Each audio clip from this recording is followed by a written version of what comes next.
하나님 말씀 요한복음 6장 51절부터 59절 말씀을 보겠습니다. 제가 읽겠습니다. 나는 하늘에서 내려온 살아있는 떡이니 사람이 이 떡을 먹으면 영생하리라. 내가 줄 떡은 그 세상의 생명을 위한 내 살이니라 하시니라. 그러므로 유대인들이 서로 다투어 이르되 이 사람이 어찌 능히 자기 살을 우리에게 주어 먹게 하겠느냐. 예수께서 이르시되 내가 진실로 진실로 너희에게 이르노니 인자의 살을 먹지 아니하고 인자의 피를 마시지 아니하면 너희 속에 생명이 없느니라. 내 살을 먹고 내 피를 마시는 자는 영생을 가졌고 마지막 날에 내가 그를 다시 살리리니 내 살은 참된 양식이요 내 피는 참된 음료로다. 내 살을 먹고 내 피를 마시는 자는 내 안에 거하고 나도 그의 안에 거하나니 살아계신 아버지께서 나를 보내심에 내가 아버지로 말미암아 사는 것 같이 나를 먹는 그 사람도 나로 말미암아 살리라. 이것은 하늘에서 내려온 떡이니 조상들이 먹고도 죽은 그것과 같지 아니하여 이 떡을 먹는 자는 영원히 살리라. 이 말씀은 예수께서 가버나움 회당에서 가르치실 때에 하셨느니라. 아멘. 지난주에 우리는 예수님께서 자신을 생명의 떡이라고 소개하시면서 나를 먹은 사람은, 즉 나를 믿는 사람은 영생을 이미 그 안에 가지고 있다라고 말씀하시는 것을 살펴봤습니다. 그렇다면 우리 안에 영생이 있는 것을 우리가 어떻게 알 수 있느냐? 우리 안에 영생이 있다는 것을 우리가 어떻게 느낄 수 있느냐? 이게 주제였죠. 그것은 우리 삶에 어떤 열매가 맺히느냐로 우리가 알 수 있다고 했습니다. 영생을 소유한 사람은 성령의 인도하심을 따라 살게 되는데 성령을 따라 사는 사람에게는 성령의 열매가 맺힐 수밖에 없다. 그래서 그것으로 우리 속에 영원한 생명이 시작되었다는 것을 우리가 알 수 있다 그랬습니다. 예수님께서는 오늘 본문에서 지금까지 하신 말씀을 총정리하면서 조금 더 이제 진도를 나가십니다. 내가 하늘에서 내려온 떡인데 영생을 하려면 이 떡을 먹어야 된다. 그렇게 말씀하셨어요. 그러면 이 떡을 먹는다는 것은 무슨 의미냐? 이것을 조금 더 밝혀서 풀어주시는 거죠. 51절입니다. 51절을 우리가 함께 읽지요. 시작. 나는 하늘에서 내려온 살아있는 떡이니 사람이 이 떡을 먹으면 영생하리라. 내가 줄 떡은 곧 세상의 생명을 위한 내 살이니라 하시니라. 이 떡을 먹는 것이 어떤 거라고요? 내 살을 먹는 것이다.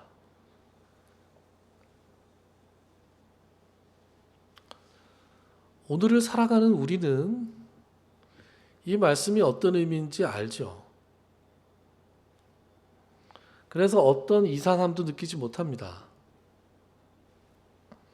그러나 이 말씀을 들었던 1차 청중들, 지금 이 자리에서 예수님의 말씀을 듣고 있는 사람들의 입장에 한번 돼 보십시오. 이거 엽기적인 이야기입니다. 뭐라고요? 자기 살을 먹어야 된다고요. 이런 식의 말씀이 훗날에 그리스도인들이 인육, 즉 사람의 고기를 먹는다라는 오해를 불러일으켰습니다. 그 오해가 실제로 로마 사회에 퍼졌죠. 그래서 초기 그리스도의 공동체 예배가 어떻게 이루어졌느냐? 오늘 갓길교회 예배하고 비슷해요. 찬송하고 기도하고 말씀 강론을 하고 그리고 이제 2부 순서로 성찬을 했단 말이죠. 그런데 이 성찬은 아무나 참석할 수 있는 것이 아니었습니다. 이 성찬은 공개적으로 예수 그리스도를 고백하고 당시에 공개적으로 예수 그리스도를 주로 시인하는 고백을 하는 게 쉬운 게 아니었어요. 왜? 목숨이 왔다 갔다 하는 거였기 때문에. 그리고 세례를 그 고백의 증표로 세례를 받은 사람만이 이 성찬식에 참석할 수 있었죠. 그거는 지금도 마찬가지입니다. 세례를 받지 않은 사람은 성찬에 참석할 수가 없죠. 제가 어렸을 때 말이에요. 이 성찬식에 하는 그 카스테라하고 포도즙이 그렇게 먹고 싶더라고요. 천주교에서는 애들도 줍니까?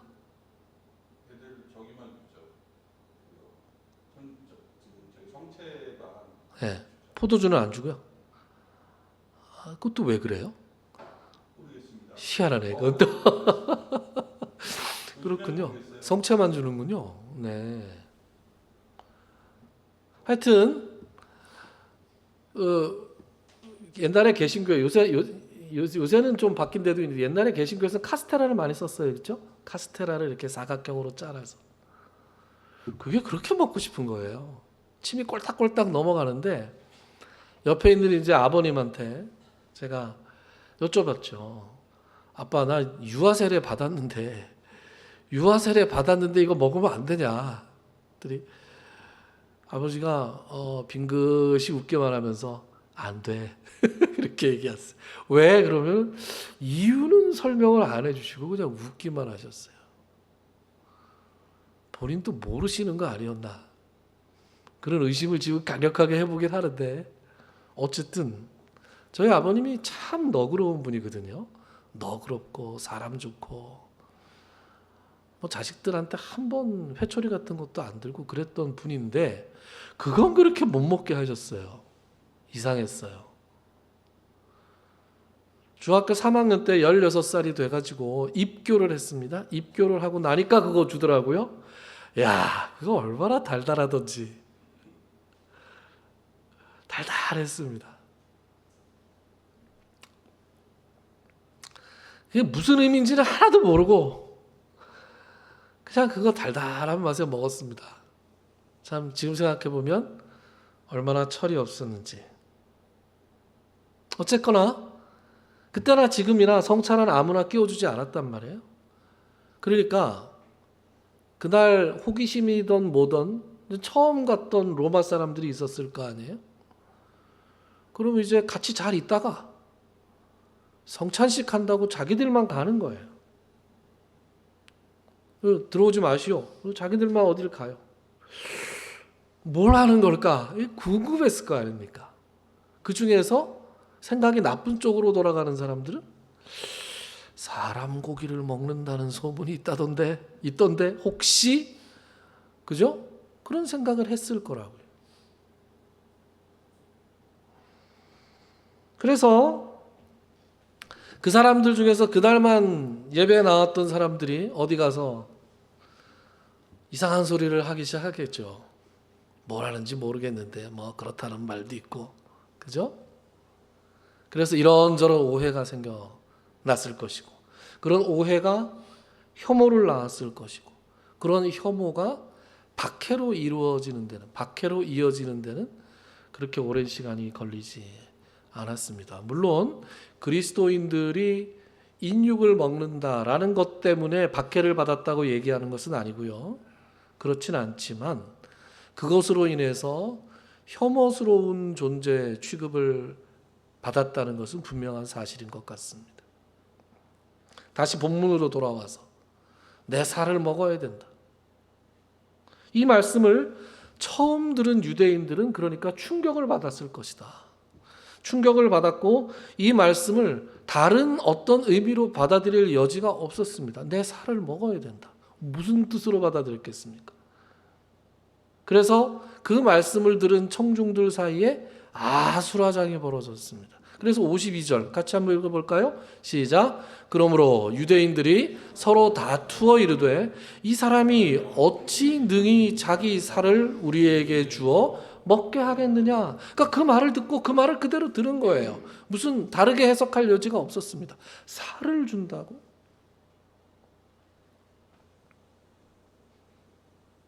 그렇게 아수라장이 일어났는데 예수님께서는 그들에게 어떻게 말씀하시느냐. 이런 걸 우리가 일컬어서 한술 더 뜬다. 이렇게 말씀하시는데 53절부터 54, 55로 제가 읽을게요. 같이 읽어볼까요? 그냥 시작. 예수께서 이르시되 내가 진실로 진실로 너희에게 이르노니 인자의 살을 먹지 아니하고 인자의 피를 마시지 아니하면 너희 속에 생명이 없느니라. 내 살을 먹고 내 피를 마시는 자는 영생을 가졌고 마지막 날에 내가 그를 다시 살리리니 내 살은 참된 양식이요 내 피는 참된 음료로다. 기가 막히는 거죠. 아니 이제 살만 먹을 게 아니라 피까지 마셔야 된다고요? 살만 먹으면 퍽퍽하니까 뭐 그런 건가요? 너무 끔찍하죠. 오늘 읽질 않았지만 56절부터 오늘 59절까지 본문의 내용이 계속 이게 반복되는 내용입니다. 바로 앞에 서 있는 분의 살을 뜯어 먹어야 되고 거기서 흘러나오는 피를 마셔야 된다? 야, 이거 정말 감당하기 어려운 말씀 아닙니까? 아마 그 사람들은 야, 내가 진짜 뭐 이상한 사교 집단에 와 있구나 지금. 아마 그렇게 생각이 됐을 겁니다. 그래서 그 사람들은 아마 그 자리를 이제 빨리 떠나야 되겠구나. 어디 가서 한참 강연을 듣다 보니까 다단계더라. 뭐 이거 하고 비슷한 얘기예요. 지금 빨리 나가야 되겠다.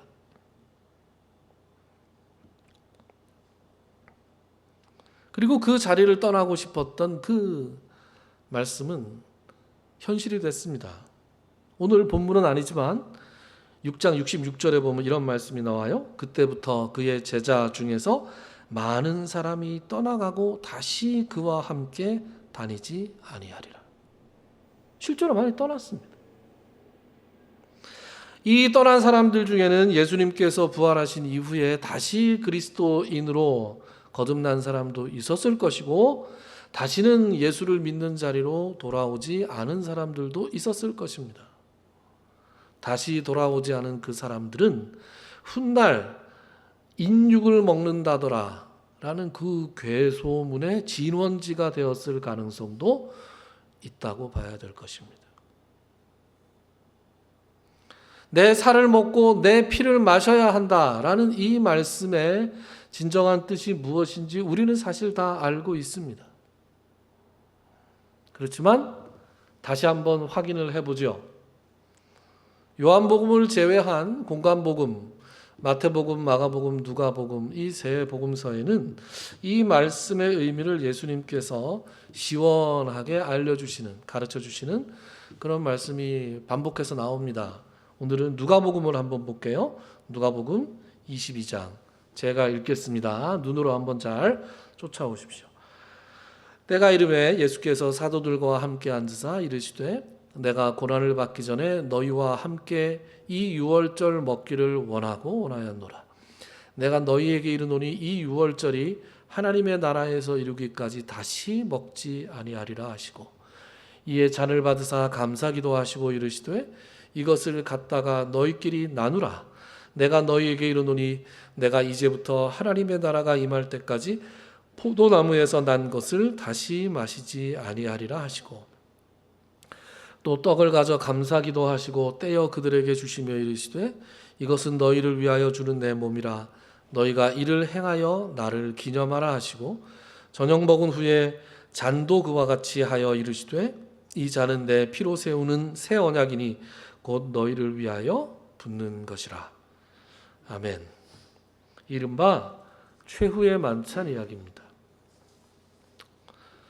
아마 이 이야기를 통해서, 이 말씀을 통해서 제자들은 100%는 아니지만 이 살을 먹고 피를 마신다라는 그 말씀의 진정한 의미가 진짜로 살과 피를 먹고 마신다는 의미가 아니라는 것을 깨닫게 되었을 것입니다.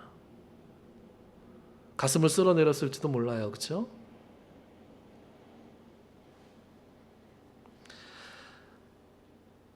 예수님의 살과 피를 먹고 마신다는 것이 떡과 포도주로 그것을 기념하는 것이다. 예수님의 살과 피를 기념하는 것이다 라는 것을 예수님께서 지금 말씀해 주고 있습니다. 하지만 여전히 의문이 남기는 했을 거예요. 왜냐? 왜 떡과 포도주가 예수님의 살과 피를 상징하는 것일까?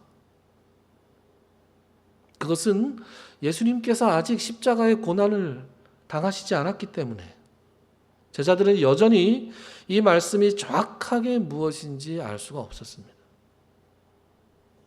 그러나 실제로 살과 피를 먹고 마시는 것이 아니다라는 점은 이제 분명해진 것이죠. 그리고 시간이 지나서 예수님의 십자가의 고난과 죽으심과 부활하심과 그리고 난 다음에 성령님이 다시 오셨을 때 성령님이 다시 오신 게 아니라 성령님이 오순절에 강림하셨을 때 예수님께서 약속하셨던 대로 그들이 모든 것들을 다 깨닫게 됐어요. 진리의 성령이 너에게 오시면 모든 것을 다 깨달아 알게 하시리라. 모든 것을 다 기억나게 하시리라. 그렇게 약속하셨던 것처럼 이전에 예수님께서 하셨던 모든 말씀과 모든 행위들이 다 생각이 나고 새삼스럽게 깨달아지면서 모든 것을 밝히 알게 되었다. 그래서 그러한 깨달음을 얻은 사도들이 우리에게 복음을 전해준 거예요. 지금 우리가 알고 있는 그 복음, 그 복음의 내용이 뭡니까? 예수께서 한 제자의 손에 의해서 팔리시고 고난당하시되 어디까지 고난을 당하셨다? 십자가에 못 박혀 죽으실 때까지 고난을 당하셨다. 십자가에 매달려 돌아가실 때 그분의 살이 찢겨졌고 그분의 피가 흘려졌는데 그것이 바로 우리의 모든 죄악을 대신 짊어진 대속물로 하나님께 바쳐진 것이었다. 그러나 하나님께서는 예수님을 다시 살리심으로써 예수님의 선택이 옳았다라는 것을 선포하셨고 그의 고난과 대속을 믿는 것이 곧 그의 살과 피를 먹고 마시는 것이고 그의 부활을 믿음으로 우리도 그와 같이 마지막 날에 다시 부활할 것이다. 그래서 영원한 생명을 얻을 것이다. 이런 복음을 완성해서 우리에게 전해 주었고 2000년이 지난 지금 지구 반대편에 있는 우리에게도 그 복음이 원형 그대로 전해지고 있는 것입니다. 누가복음 22장을 읽은 김에 제가 한 가지 짚고 넘어가고 싶은 구절이 하나 있습니다. 이 구절만 읽으면 성경 공부할 때나 평소에 혼자서 읽고 나서 질문을 해오던 분들이 좀 있었습니다. 그래서 여러분들은 혹시 이 말씀을 읽다가 그런 궁금증이 있지는 않으셨는지 그래서 제가 짚어드릴 구절이 있는데요. 그게 바로 16절과 18절입니다. 16절에 보면 이런 말씀이 나오죠. 내가 너에게 이르노니 이 유월절이 하나님의 나라에서 이루기까지 다시 먹지 아니하리라. 뭘 먹지 않는다는 의미예요? 유월절 음식을 다시 먹지 않겠다라는 의미입니다. 내가 이 유월절이 하나님의 나라에서 이루기까지 다시는 유월절 음식을 먹지 않겠다. 18절에 보면 비슷한 표현이 또 나오죠. 이제 16절 그렇게 말씀하시고 이제 포도주 잔을 돌리셨고 18절에 보면 내가 이제부터 하나님의 나라가 임할 때까지 포도나무에서 난 것을 다시 마시지 아니하겠다. 이렇게 말씀하셨어요. 그리고 이제 떡을 떼서 나눠주십니다. 포도나무에서 난 것을 다시 마시지 않겠다라는 뭘 마시지 않겠다는 얘기예요? 포도주를 마시지 않겠다 이런 말씀이시죠. 그러니까 이 구절들을 그러면 하나님의 나라가 임할 때까지 이게 하나님의 나라가 임한다는 말도 좀 애매하긴 해요. 왜냐하면 이미 임하신 하나님의 나라가 있고 장차 임할 하나님의 나라도 있기 때문에 어쨌든 그렇게 복잡하게 안 들어가고 하나님의 나라가 임할 때까지 무언가를 안 먹고 무언가를 안 마시겠다는 말씀이냐 그럼. 따라서 우리도 무언가를 먹지 말아야 하고 무언가를 마시지 말아야 한다 이런 말씀으로 우리가 받아들여야 하는 것이냐. 그래서 이렇게 물어보는 사람들이 있어요. 이 16절 말고 18절이 관심이 많아요. 그러면 우리 천국 갈 때까지 포도주 마시면 안 되는 거예요? 이제 이렇게 물어보는 사람들이 있습니다. 결론부터 말씀드리면 그런 말씀이 아니에요. 그렇다고 포도주를 마음껏 즐겨라 뭐 이런 말씀도 아닙니다. 어떤 말씀이냐? 이 말씀들은 뭘 하라, 뭘 하지 말라에 초점이 맞춰져 있는 말씀은 아니다. 그럼 뭐에 초점이 그러니까 이걸 또 유월절 음식을 요새 유월절 얘기하고 다니는 사람들 있죠, 여러분. 보셨습니까? 이 어떤 이단 종파에서 유월절 얘기를 또 많이 합니다. 여러분, 유월절에 또 이응자만 꺼내도 그냥 말을 섞지 말아야 됩니다. 그런 사람들은 참 답답합니다. 유월절 얘기를 지금 하고 있다니. 그래서 저희 집에도 초인종을 눌러가지고 누구세요? 그러면 유월절 그래서 얘 끼워보시오. 그러고 저를 끌어버려요. 얘 끼워보시오.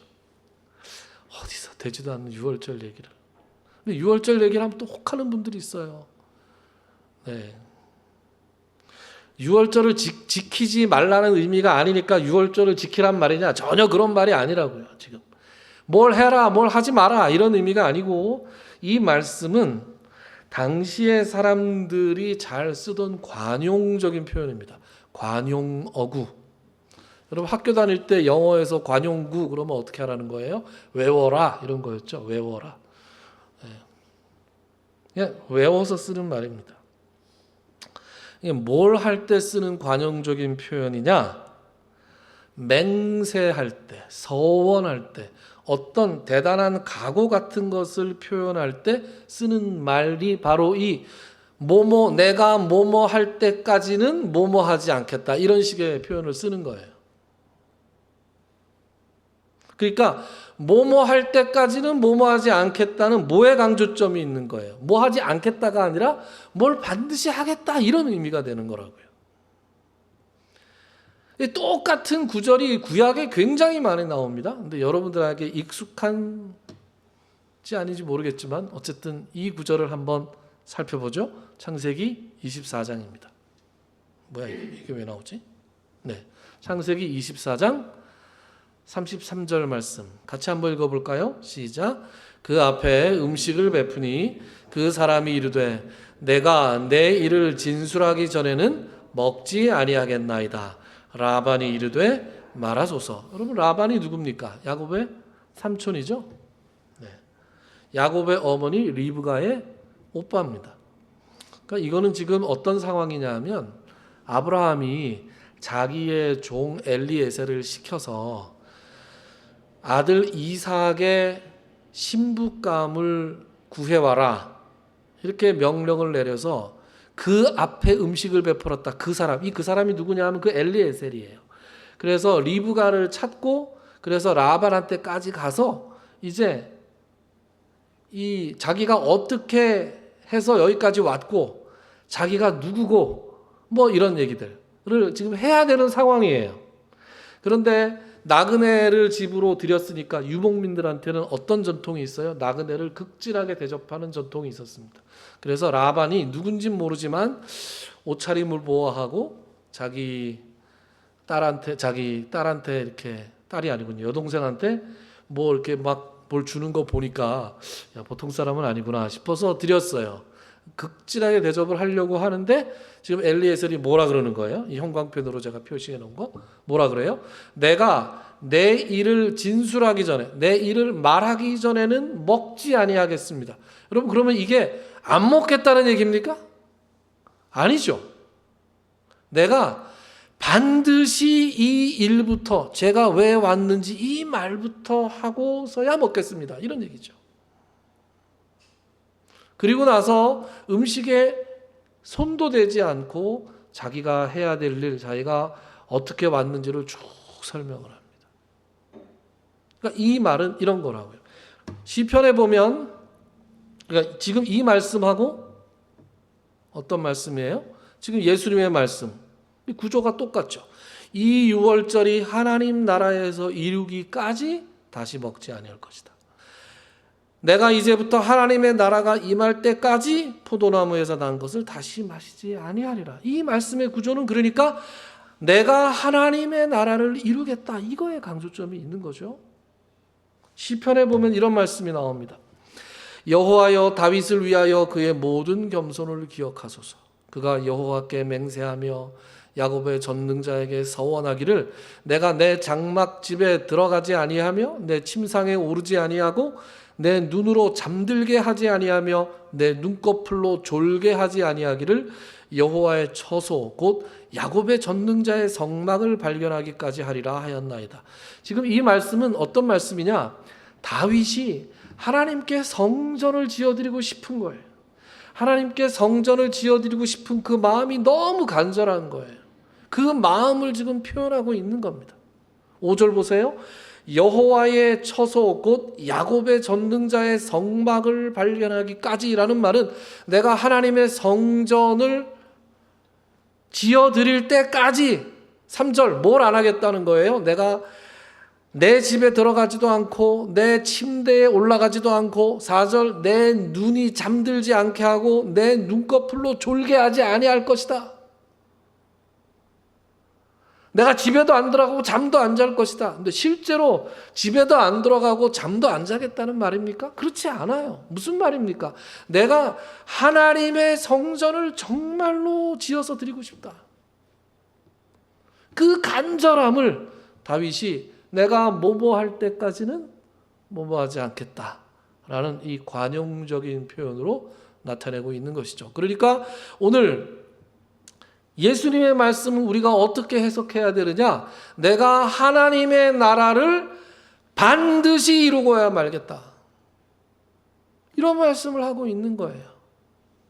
그럼 어떻게 하면 하나님의 나라를 이룰 수 있는 겁니까? 내가 이 기쁨의 잔을 다시는 마시지 않고 내가 이 기쁨의 잔을 하나님께서 먼저 주신 고난의 잔을 받고 나서야 이 기쁨의 잔을 받겠다라는 의지로 강력한 의지를 표명하시는 것으로 이 말씀을 받아들여야 되는 것이죠. 그러니까 이 말씀을 2번이나 말씀하셨다는 것은 당신이 하나님의 뜻을 이룰 때까지 다 이룰 때까지 다시는 기쁨의 잔을 들지 않겠다라는 비장한 각오를 나타낸 것이다. 그렇게 이 구절을 우리가 이해해야 됩니다. 누가복음 22장에는 이러한 예수님의 비장한 각오뿐만 아니라 제자들을 위한 절절한 마음도 나와 있습니다. 요한복음 6장에서 오늘 우리 요한복음 6장에서 시작했죠. 처음 살을 먹고 피를 마셔야 한다. 그 말씀을 하셨을 때 많은 제자들이 떠나갔다 그랬잖아요. 오늘 누가복음에서 예수님께서 하셨던 우리가 방금 살펴본 말씀을 그때 해주셨으면, 그죠? 그때 해주셨으면 그렇게 많은 제자들이 떠나가는 것을 막을 수 있지 않았을까요? 훗날 괴소문이 돌아서 그리스도를 혐오하는 자리로 나아가는 그 씨앗이 잉태되지 않지 않았을까요? 그러나 예수님은 그때는 침묵하셨어요. 그것에 대해서 밝히 말해주지 않으셨습니다. 사실은 6장 뒤쪽으로 내려가면 아주 살짝 말씀을 하세요. 뭐라고 말씀하시느냐? 내가 너희에게 이런 말은 영이요 육이 아니다. 이런 말씀을 하는데 이게 무슨 말이냐?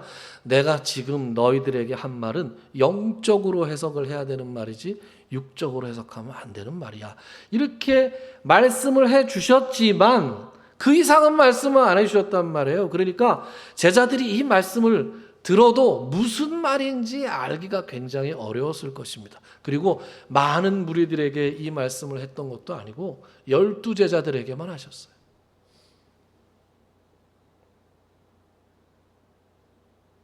그런데 왜 그 말씀을 안 해주셨을까요? 그것은 아직 그런 말을 해도 이 사람들이 알아들을 수가 없기 때문에 그런 말을 안 해주신 거예요. 이제 그런 얘기 자주 하죠.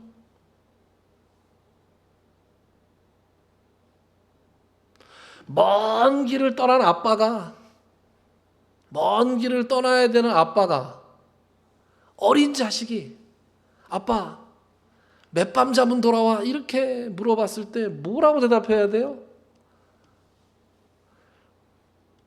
엄마 말씀 잘 듣고 밥 잘 먹고 동생이랑 싸우지 말고 놀아 이렇게 얘기하죠. 그리고 뭔가 그 비밀을, 대단한 비밀인지 모르지만 어쨌든 그 사연을 제대로 말해줄 수 없는 것에 대한 안타까움을 아빠도 가지는 거예요. 애만 궁금한 게 아니라 아빠도 굉장히 답답한 거죠. 그러니까 예수님께서 그것에 대해서 침묵하셨을 때 이 이야기를 내가 한다 하더라도 이들이 아직 알아듣지 못할 것이다 라는 그것에 대해서 예수님의 안타까움도 대단했다는 얘기예요. 그것을 우리가 어떻게 알 수 있느냐? 오늘 누가복음 22장에서 알 수 있다니까요. 누가복음 22장 14절부터 15절, 이거는 같이 한번 읽어봅시다. 시작. 때가 이르매 예수께서 사도들과 함께 앉으사 이르시되 내가 고난을 받기 전에 너희와 함께 이 유월절 먹기를 원하였노라. 여러분, 예수님의 안타까움이 느껴지십니까? 내가 이 순간을 원했다고요. 한 번만 원한 게 아니에요. 내가 정말로 이 순간을 기다렸다. 요한복음 6장에서 살과 피를 먹고 마시는 문제를 처음 꺼냈을 때 그때의 어리둥절했던 그들의 모습을 보고 품었던 그 예수님의 안타까움이 이때 지금 묻어 나오는 거예요. 그래서 내가 고난을 받기 전에 드디어 이 이야기를 할 수 있어서, 완전하게는 아니지만 내가 이 이야기를 할 수 있어서 얼마나 기쁜지 모르겠다. 그렇게 예수님께서 자기의 마음을 드러내세요. 14절 무슨 말씀이 보입니까? 때가 이르매. 그래서 다시 한번 우리가 확인하는 진리가 뭐냐? 때가 있다는 거죠. 그죠? 때가 있다는 겁니다. 모든 것에 다 때가 있다는 거예요. 여러분, 우리 지난날 한번 돌아보십시오. 다 때가 있지 않았습니까? 우리가 겪고 있는 많은 일들이 있습니다. 우리가 하나님, 도대체 내가 왜 이런 일을 겪고 있는 거예요? 하나님, 내가 왜 이렇게 지금 살고 있는 거예요? 아니, 남들은 별로 노력을 안 해도 척척 일들이 잘 풀리더만 나는 왜 이렇게 일이 지지리도 꼬이는 거예요? 하나님, 천하의 남봉꾼 같이 사는 사람들도 가정에 아무 문제 없던데 하나님, 저는 잘 사느라고 살았는데 왜 저희 가정에는 문제가 있는 거예요? 하나님, 저는 자식들을 정말로 최선을 다해서 양육하려고 하고 저는 진짜 모범을 보이려고 애를 썼는데 우리 자식들 왜 이렇게 말을 안 듣는 거예요? 옆집 부모는 개판으로 살아가는데 그 집 자식들은 왜 이렇게 번듯한 거예요? 여러분, 우리가 살아가는 그 많은 모습들 가운데 나에게 일어나는 일, 내 옆에서 일어나는 일, 이해 안 가는 일이 정말로 많지 않습니까? 하나님께서 그것에 대해서 속 시원하게 해답을 주시지도 않고 응답해 주시지도 않고 해결해 주시지도 않고 그래서 답답할 때가 정말 많지 않습니까? 그런데 다 때가 있다는 거예요. 우리의 답답한 만큼 하나님의 심정도 헤아려 보세요. 하나님도 내가 아직 너한테 말을 해줘도 네가 아직 모를 때야 지금. 저는 이 말씀을 보면서 우리에게 주어지는 믿음이라고 하는 것이 바로 그런 것이 아닌가 그렇게 생각해 봅니다.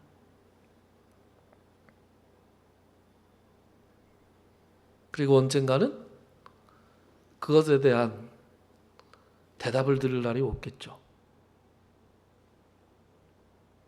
내가 이해하지 못했던 거, 내가 궁금해했던 거, 그것들에 대한 해답을 하나님께서 시원하게 주실 때가 있겠죠. 그때까지는 잘 이해가 되지 않아도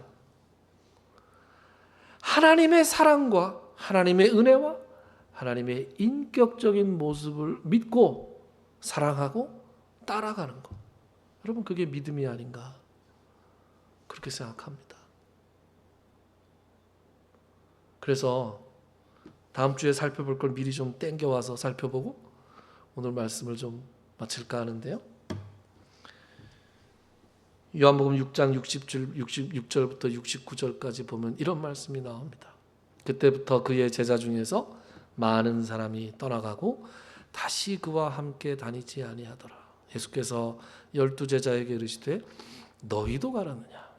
시몬 베드로가 대답하되 베드로가 또 홈런을 치는 거예요. 이렇게 베드로가 역시 한 방이 있다니까요. 주여 영생의 말씀이 주께 있사오니 우리가 누구에게로 가오리이까. 우리가 주는 하나님의 거룩하신 자이신 줄 믿고 알았사옵나이다. 너희도 가려느냐? 예수님의 안타까운 마음이 읽혀지시죠. 그때 베드로처럼 주여 영생의 말씀이 여기 계시는데 우리가 어디로 가겠습니까? 잘 믿어지지 않아도, 잘 이해가 가지 않아도 주님의 신실하심을 믿고 따라가는 이 베드로의 믿음, 그 믿음이 오늘 우리 여러분들에게도 있기를 주님의 이름으로 축원합니다. 기도합시다.